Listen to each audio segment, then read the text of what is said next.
बिस्मिल्लाहिर्रहमानिर्रहीम। Class 12th के math according to के वाली जो बुक है उसके मुताबिक हमने स्टार्ट किया हुआ है।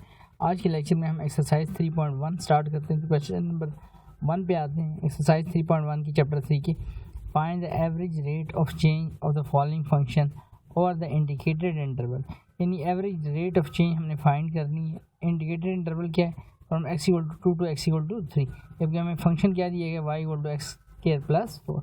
तो इस पार्ट नंबर 1 से लेकर पार्ट नंबर डी तक, यानी पार्ट ए से पार्ट डी तक, ये सारे पार्ट एक ही तरह के मेथड से होंगे। तो स्टार्ट करते हैं क्वेश्चन को। तो वहाँ पर ये आपको समझ आएगा एवरेज रेट ऑफ चेंज हम कैसे फाइंड करते हैं। ठीक है, अब आते हैं क्वेश्चन को सॉल्व करने पर। देखिए फर्स्ट क्वेश्चन हमारे सामने लिखा हुआ है। यहाँ पर क्वेश्चन लिखा है हमारे सामने, find the average rate of change of the following function और द इंडिकेटेड इंटरवल। तो y = x² + 4 from x = 2 to x = 3। तो सोल्यूशन स्टार्ट करते हैं। सबसे पहले मैं गिवन फंक्शन को लिख लेता हूँ।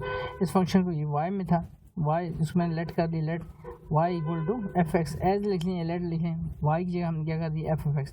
तो यहाँ पर देखिए जहाँ y लिखा है उसकी मैं क्या लिख दूँगा f(x). अब देन उसके बाद नेक्स्ट स्टेप यहाँ पर स्टेटमेंट आप अगर लिखना चाहें, इसमें रेट ऑफ चेंज हमने फाइंड करें। तो उसके लिए जो वेरिएबल्स हैं, कौन कौन से वेरिएबल थे? x ही वेरिएबल रहेगा ना, क्योंकि y को तो मैंने किस में चेंज कर लिया? f(x) में। यहाँ लिख सकते हैं आप लेट y = f(x), यानी y = f(x) हमने कर लिया। अब f(x) = x² + 4। अब रेट ऑफ चेंज याद रखिए, जो ये अल्फ़ाबेट लिखे वेरिएबल में, इसमें रेट ऑफ चेंज होती है। तो इसमें आप इंक्रीमेंट ऐड करेंगे, यहाँ जहाँ x आ रहा है उसमें डेल x ऐड कर देंगे। इसको ये जो त्रिकोण का निशान नजर आ रहा है इसको डेल पढ़ा जाता है मैथ में। तो f तो रहेगा हम जगह x + डेल x, ये हमने रेट ऑफ चेंज इसमें ऐड कर दिया। इक्वल टू x लिखा हुआ ऊपर स्केयर, तो x + डेल x और होल पर क्या डालेंगे? स्केयर। अब 4 के साथ कोई x वगैरह नहीं आया तो यहाँ कोई रेट ऑफ चेंज भी नहीं है, ये जस्ट कांस्टेंट वैल्यू में है। अब क्या करते हैं, f(x) + del x left hand side पर तो एज इट इज लिखा रहेगा, ये वाली a + b का स्केयर ओपन कर देंगे। a² mean x² del x whole का square and 2 × x × del x और +4, यानी a का स्केयर + b का स्केयर +2 भी, और लास्ट में क्या आ रहा था 4। अभी मेरे पास किसकी वैल्यू आ गई? मेरे पास वैल्यू आ गई f × x + डेल x। अब रेट हमने फाइंड क्या करना था? Find the average rate of change of the following function. तो एवरेज रेट ऑफ चेंज के लिए सिंपल सा फार्मूला है, फार्मूला आपने याद रखना है। Now the average rate of change becomes, formula इसका है del y / डेल x, फिर देख लें del y / del x equal to f(x) + del x minus f(x) divided by del x। इस इक्वेशन को 1 कह दें। अब हमारे पास ये values f(x) + del x minus f(x) की वैल्यूज कहाँ से आएंगी? तो देखिए f(x) जब हमने y को इक्वल टू किसी का दिया था, इस वजह से हमने y को f(x) किया था सबसे पहले फर्स्ट उसके लिए, क्योंकि हमें रेट ऑफ चेंज में किसकी जरूरत पड़ेगी? f(x) फार्मूले में। तो f(x) हो गया था। जब हमने इसमें इंक्रीमेंट ऐड किया तो ये यही वैल्यू किस में चेंज होगी? f(x) + del x। तो f(x) का आंसर हमारे पास है x² + 4, और f(x) + डेल x जब हमने इसको a + b का स्केयर ओपन किया तो हमारे पास आंसर बना x² + डेल x होल पे स्केयर + 2x × डेल x + 4। अच्छा यहाँ पर एक बात आप बताइए, ये x × x स्केयर नहीं करते, ये x लिखा हो, ये डेल x, ये ऐसे लिखा जैसे a.b हो, तो a.b स्केयर नहीं हो सकती, a अलग वैल्यू है, b अलग वैल्यू। तो इस तरह से ये x है, del x mean rate of change, x में जो तब्दीली आ रही है वो है। तो x × x ये ना हो कि आप इसको x × x स्केयर कर दें और 2 डेल और x स्केयर लेते हैं, ऐसे नहीं करना। ठीक है, अब आते हैं आगे। तो ये फार्मूला है रेट ऑफ चेंज का, f(x) + del x minus f(x) by del x, और लेफ्ट हैंड साइड पर del y by del x। अब putting the values in equation 1, कौन सी वैल्यूज? f(x) + डेल x क्या वैल्यू थी? x² + del x × whole square + 2x del x + 4, square bracket डाल दें, minus f(x) की वैल्यू क्या थी? f(x) की वैल्यू लिखी x² + 4, ये हम लिख दी। अब बाय में क्या था? Del x equal to del y by del x लिखा हुआ है। अब देखिए इसको ओपन करता हूँ तो x² × डेल x होल पे स्केयर ऐसे ही लिखा रहने दें इस पर, + 2x × del x minus sign +4, minus sign चलेगा तो वैल्यू क्या होगी? -x² and plus minus -4। तो कौन सी वैल्यूज कटने जा रही है? x² पॉजिटिव, x² नेगेटिव से कट जाएगा, देन +4 -4 से कट गया, हमारे पास रिमेनिंग में क्या रह गया? Del x whole square + 2x del x bye del x। अब अगर हम गौर से देखते हैं, del x² + 2x del x by, क्या वैल्यू रहेगी साथ में? Del x bye del x। अब इसमें से ऊपर से क्या कॉमन आ रहा है? डेल x कॉमन आ रहा है, तो डेल x कॉमन लेते हैं तो यहाँ डेल x रह जाएगा + 2x divided by del x। तो डेल x और डेल x कैंसिल कट कर दें तो हमारे पास वैल्यू क्या रहेगी? Del x + 2x।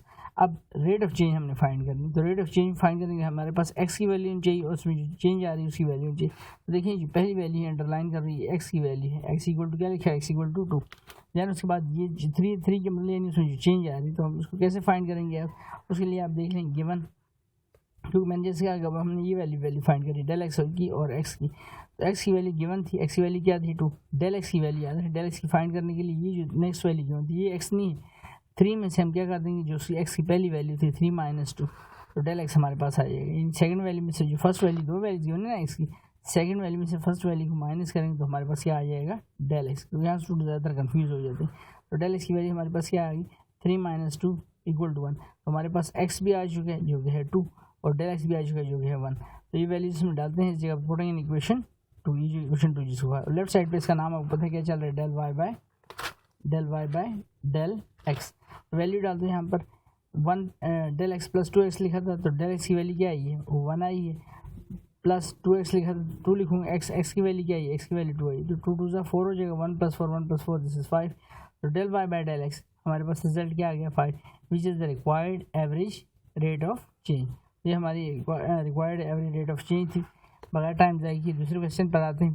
दूसरा क्वेश्चन है y = x² + 1/3x, ये x याद रखिए न्यूमरेटर यानी 1 के साथ, डिवाइजर के साथ नहीं लिखा, फ्रॉम x = -3 to 3 -3 to 3, उसी तरह से पहले इस फंक्शन को हम फिर क्या नाम देते हैं y था ना, तो उस y को लेट करते हैं, y किसकी वजह से y = f of x की कर लेते हैं, f of x की, तो y की जगह अब हम क्या लिख सकते हैं f of x, तो हमारा फंक्शन f of x में हो गया x² + 1/3 और साथ में x, और x फिर आप करूँ 1 के साथ अटैच है, नीचे वाली वैल्यू के साथ कोई कंसर्न नहीं। अब इसमें इंक्रीमेंट ऐड करता हूँ तो ये f लिखा है, ब्रैकेट डालूंगा, x इंक्रीमेंट ऐड करेंगे चूँकि x लिखा तो ये हो जाएगा डेल x, आगे x आ रहा है उस पर स्केयर रहा है तो यहाँ हो जाएगा x + डेल x होल का स्केयर, आगे +1/3 साथ में x लिखे तो x हो जाएगा x + डेल x, लेकिन इस पर कोई स्केयर नहीं आ रहा ऊपर तो हम स्केयर नहीं डालेंगे। अब इसको अगर आप सॉल्व करना चाहें तो वो कर लें, या जब फार्मूला डालना चाहें पहले तो वो कर लें, दोनों सूरतों में सही रहेगा क्वेश्चन, उससे कोई इशू नहीं है, ठीक है। यानी इस क्वेश्चन में मैंने पहले a + b का स्केयर ओपन कर दिया था, यहाँ पर जो है सॉल्व करने के बजाय मैंने पहले फार्मूला लिखने जा रहा हूँ। For average rate of change we can use the formula, कौन सा फार्मूला है, del Y by del X = f of x + del x - f of x bye del x, ये फार्मूला है। अब f of x + del x की क्या value है, x + del x whole का स्केयर +1/3 × x + डेल x, और square bracket में हम इसको लिख दिया इस वैल्यू को, minus sign f of x की वैल्यू तो ये f of x लिखा है x² + 1/3 × x। अब अगर मैं इसको अब सॉल्व करने जाऊँ तो यहाँ पर इसके अंदर सॉल्व होगा a + b का स्केयर हो जाएगा a² + b² से मरा देंगे डेल x होल का square plus 2ab 2 × x × del x। यहाँ तक हमने a + b का स्केयर ओपन किया, इस 1/3 को मल्टीप्लाई करते तो 1/3 मल्टीप्लाई 1/3 × x, ये हो 1/3x, और x याद रखिए फिर ऊपर वाली वैल्यू के साथ आगे 1/3 × डेल x होगा, यहाँ पर माइनस साइन चलाते हैं तो -x² हो जाए प्लस माइनस -1/3 साथ में x। अब देखिए x² positive x² negative cancel out हो गए, 1/3x से -1/3x से ये भी कैंसिल आउट हो गया, हमारे पास रिमेन में क्या रह गया 2x डेल x और साथ में 1/3 और वैल्यू क्या रहेगी हमारे पास डेल x, और एक वैल्यू रहेगी हमारे पास डेल x स्क्वायर, एक रहेगा 2x डेल x, एक रहेगा 1/3 डेल x और एक रहेगा डेल x स्क्वायर। हम इसमें से देखें तो हमारे पास वैल्यू क्या कॉमन हो रही है, अगर कॉमन लेना चाहें, और अगर नहीं लेना चाहें तो इधर इस तरह तब भी ठीक है, लेकिन कॉमन लें तो ज़्यादा बेस्ट होगा। और अगर आप जैसे मैंने दोनों मेथड आपको बताया सिर्फ दोनों आपके जहन में, इस सवाल में मैंने डेल एक्स क्या कर लिया था, यहाँ पर कॉमन ली थी और डेल एक्स की कटिंग कर दी, उसके बाद जो वैल्यू रही थी उसको रेट ऑफ चेंज सॉल्व किया था। अगर कोई स्टूडेंट डेल एक्स कॉमन नहीं, लेकिन यदि कटिंग हो सकती है, डेल एक्स कॉमन आ रहा है इसमें से, डेल एक्स कॉमन नहीं, डेल एक्स से कट जाएगा। और कोई कॉमन नहीं लेना चाहता, डायरेक्ट स्टेप पे आना चाहते हैं, जो रेट ऑफ चेंज गिवन था, क्या गिवन था, पहली वैल्यू आपकी इनिशियल है वो एक्स है, ये दूसरी वैल्यू भी एक्स है, लेकिन ये रेट ऑफ चेंज के लिए, तो उसके लिए हम क्या करेंगे, इस फर्स्ट में से सेकंड को माइनस करेंगे, ध्यान रखना है फर्स्ट में से सेकंड को माइनस करना है। तो देखिए मैंने लिखा given x -3 and del X क्या होगा, फर्स्ट में से जो फर्स्ट वैल्यू गिवन थी उसमें सेकंड को माइनस करें। यहाँ पर आते हैं, यहाँ पर हमारी वैल्यू पास वैल्यू क्या आ रही है, जो वैल्यू है, यानी यहाँ पर देखें ना इसमें क्या वैल्यू लिखी हुई थी, फर्स्ट वैल्यू 2 थी, सेकंड 3 थी, 3 में से यानी सेकंड में से फर्स्ट को क्या कर देना, सॉरी मैंने फर्स्ट में से सेकंड कह दिया, सेकंड में से फर्स्ट को क्या कर देना था -3 -2। अब यहाँ पर आए, यहाँ पर देखिए यहाँ पर भी वैल्यू क्या लिखी हुई है, फर्स्ट वैल्यू क्या लिखी है हमारे पास, फर्स्ट वैल्यू थी -3, ये सेकंड है, तो सेकंड में से फर्स्ट को क्या कर देना माइनस, तो एक्स तो -3 हो गया, डेल एक्स कैसे होगा, सेकंड माइनस फार्मूले का, और फर्स्ट की वैल्यू भी क्या थी वो भी माइनस, माइनस माइनस क्या हो जाएगा प्लस, तो 3 + 3 कितना हो जाएगा 6। हमारे पास डेल एक्स की वैल्यू क्या आ गई 6, एक्स की वैल्यू क्या आ गई -3। तो ये वैल्यू अगर आप चाहें तो कॉमन, जैसे कि कॉमन लेके उसके बाद ही वैल्यू डाल लें, या फिर कॉमन लिए बगैर भी आप डाल सकते हैं। अब मैं वैल्यू डालता हूँ तो डेल एक्स की वैल्यू क्या, डेल एक्स की वैल्यू 6 है, डेल एक्स यहाँ यहाँ यहाँ और डिवाइजर में यूज़ होगा, और एक्स कहाँ पर यूज़ होगा, ये एक्स यहाँ पर इस जगह पर यूज़ होगा, 2 के साथ यहाँ एक्स लिखा हुआ। सॉल्व करते हैं इसको, तो डेल एक्स की जगह 6 का स्क्वायर प्लस 2 एक्स की जगह पर -3, ये वाला -3 एक्स की जगह पर डेल एक्स की वैल्यू फिर से 6 के साथ मुझे डेल एक्स की प्लस 1/3 और डेल एक्स की जगह 6। अब इसको सॉल्व करें तो 6 का स्क्वायर हो जाएगा 36, 2 3 यहाँ पर हो जाएगा 6 माइनस का 6 into 6 6 6 36 but plus minus minus का 36 होगा और यहाँ पर 3 1 3 3 2 क्या हो जाएगा 3 2 6। तो हमारे पास वैल्यू क्या है +2 प्लस का 36 है माइनस का 36 क्या हो जाएंगे ये आपस में क्योंकि माइनस का 36 है ना यहाँ पर 2 3 6 6 6 36 बट प्लस माइनस माइनस हो गया था माइनस का 36 प्लस का 36 कैंसिल आउट हो गया रिजल्ट क्या रहेगा 2/6। इसकी फर्दर कटिंग करने तो 2 1 2 2 3 6 तो वैल्यू क्या आ गई हमारे पास 1/3। रेट ऑफ चेंज हमारे पास क्या है क्वेश्चन नंबर 2 का यही बी पार्ट का 1/3। आगे चलते हैं उम्मीद है दोनों पार्ट आपको अच्छे समझ आएंगे। पार्ट नंबर 3 पर आता हूँ। पार्ट नंबर 3 में लिखा हुआ है यहाँ पर s = 2t³ - 5t + 7 from t1 to t3 ये इंटरवल है। अब यहाँ पर उसने s लिखा हुआ है तो s को अब y वगैरह या = f(x) लिखने की जरूरत नहीं, s of t में इसको रख लेते हैं। यानी फंक्शन किस में है t में, यहाँ पर मैंने ब्रैकेट में क्या लिख दिया इसके साथ s of t, इस तरह से लिखे तो t का फंक्शन हो गया। ठीक है, s लिखा था ना तो बेसिकली असल में s of t ही लिखा हुआ था। तो एस एफ टी लिखा इसलिए हमारे पास एस एफ टी की वैल्यू आ गई। इस समझिए आपको पुराने सवाल की तरह एफ एक्स की वैल्यू, और कोई करना चाहे तो कर भी सकते हैं इसको एफ एक्स इसको ये एक्स को क्या ले लें इसको आप ले लें = एफ ऑफ एक्स, तो यही चीज़ बन जाएगी यानी पुराने क्वेश्चन की तरह। अगर आप इस तरह से रहना चाहते हैं तब इस तरह से भी ठीक है। S F T 2t³ - 5t + 7। अब t है मेरे पास वेरिएबल तो t में डेल एक्स नहीं ऐड करूँगा ना तो क्या हो जाएगी वैल्यू del T = 2 × t + del T ये, लेकिन उसके ऊपर आप और क्या रही क्यूब माइनस आगे आ रहा है आपके पास 5 -5 लिखूँगा यहाँ पर ये -5 है। आगे ब्रैकेट में t आ रहा है तो t + डेल टी लास्ट वाली वैल्यू 7 हमने ली थी। फर्दर सॉल्व करते हैं। फर्दर सॉल्व क्या करें हमारे पास एवरेज रेट ऑफ चेंज का फार्मूला, एवरेज रेट चेंज का फार्मूला क्या था del y / del x, और दूसरी तरफ पे क्या था राइट हैंड साइड पे f x + del x - f x. यहाँ पर एफ एक्स + del x क्या यूज़र s of T + delta t, तो s of T + delta t वहाँ पर होता था -f(x), यहाँ पर यूज़र s of t divide by del x होता था चूँकि यहाँ पर टी हम यूज़ करें तो डिवाइड बाई डेल्टा टी। अब पुटिंग द वैल्यूज तो वैल्यूज पुट कर देता हूँ। S of T + delta T की क्या वैल्यू है हमारे पास ये सारी वैल्यू लिखी 2 × t + del t का होल का क्यूब -5 ये माइनस साइन है t + del t + 7 -2t - 5t + 7। Further इसको सॉल्व करते हैं। अब ये सारी हमने S of T + del T की वैल्यू लिखी है वाली, और ये माइनस साइन और ये आपकी वैल्यू लिखी है एस ऑफ टी की 2t³ - 5t + 7। अब इसको सॉल्व करते हैं तो 2 बाहर रहने a + b का क्यूब ओपन होगा, ये हो जाएगा a का क्यूब + b का क्यूब + 3a² और साथ में b, अब +3ab पे स्क्वायर डेल टी पे स्क्वायर, आगे माइनस साइन है उसके ब्रैकेट डाल दूँ तो वैल्यू मेरे पास क्या है, वैल्यू मेरे पास लिखी 2t³ - 5t + 7 ये वाली वैल्यू लिखी लास्ट में -5t + -5 डेल टी और साथ में वैल्यू क्या हो जाएगी -7। फर्दर सॉल्व करते हैं इसको तो हमारे पास वैल्यू है 2, ये a + b का क्यूब याद रखें यहाँ तक ओपन हुआ है सारे के सारे a³ + b³ + 3a² + 3ab², और इससे आगे वाली वैल्यू क्या थी, तो इससे आगे वाली वैल्यू एस एफ टी की थी। एस एफ टी की वैल्यू लिखी -2t³ - 5t + 5t हो जाएगा +- 7।